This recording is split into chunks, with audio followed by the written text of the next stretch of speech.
Hello po, good morning posting lahat. Welcome back na posting YouTube channel. For today's video, isang tanong naman po ng tipong subscriber at tipong sasagutin. Ito'y galing po kay Zumari Larina. Shout out po sa dyan, kaibigan. Ang kanya pong tanong ay, ilang ml daw po ang ating pong ituturok na guna din sa ating mga inahing baboy na medyo matagal po maglandi?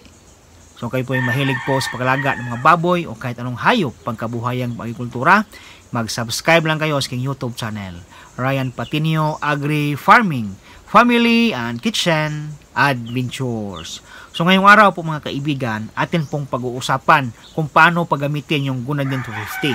So ang Gunadin 250 mga kaibigan, ito po ay isang hormonal enhancer na atin pong ginagamit sa ating mga alagang inahing baboy na medyo po matagal maglandi. Normally kasi po mga kaibigan, kapag yung ating inahing baboy po ay kakawalay lang po sa kanyang mga biik, from day 1 to day 10, dapat po maglandi na po yan.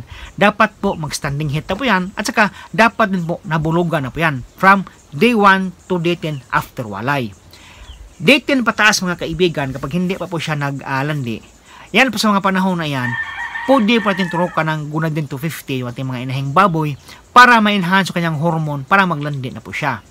Dito naman po sa mga dumalagang baboy mga kaibigan, from 7 months to 8 months old, yan po yung tinatawag na age of maturity. So sa mga panahon na yan, 7 months to 8 months na dumalaga, dapat naglalandi na po yung mga inahing baboy na yan. Dapat din po nabulugan na po sila. Dapat din po nagbubuntis yan po yung mga dumalagang baboy from sa mga panahon na sila po nasa 7 buwan o 7 months to 8 months po mga kaibigan. Kasi yan po yung age of maturity nila. Ngayon, kapag yung mga dumalagang baboy nyo po ay hindi pa rin po naglandi sa mga panahon na iyan, 7 months to 8 months, yan din po, magturok din po kayo ng Gunadin 250. Nang sa ganun, ma-enhance po yung kanyang hormone at saka sila po yung maglalandi po mga kaibigan.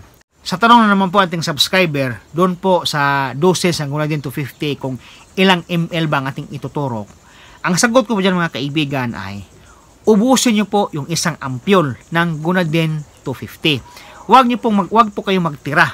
Kasi po, ang instruction po nakalagay dyan ay isang baboy o isang hayop, isang ampule po inyong gagamitin. So, pagka-withdraw po yan mga kaibigan, siguro nasa 1 ml o 2 ml ba yan? Kasi medyo nalimutan ko na po kasi matagal na po akong nakapagturok ng Gunadin.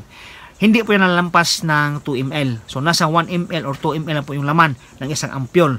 Pagka-withdraw nyo po dun sa medisina ng Gunadin mga kaibigan, doon po sa loob ng ampule, yan po, ubusin nyo pa yung iturok po doon po sa lagang mga inahing baboy nyo.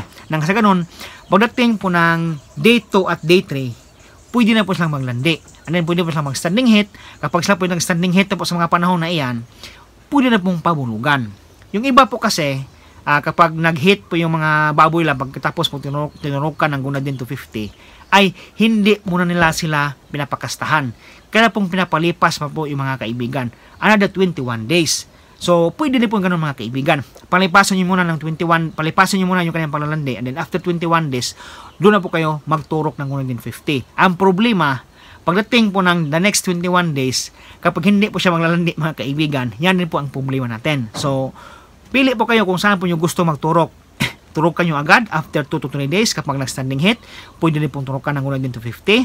And then, pwede nyo pong palipasin ng another 21 days. And then, pwede po kayo magpalipas ng paglalandi. And then, after 21 days, doon na po nyo turukan po mga kaibigan. Basta, ang importante po yan mga kaibigan ay mag-standing heat po yung mga alagang inahing baboy pagkatapos pong maturukan ng Gunadin 250 po mga kaibigan. So, yan, mating vlog ngayon at maraming salamat po sa inyong panonood. Happy farming po mga kaibigan. See you next time. Bye-bye.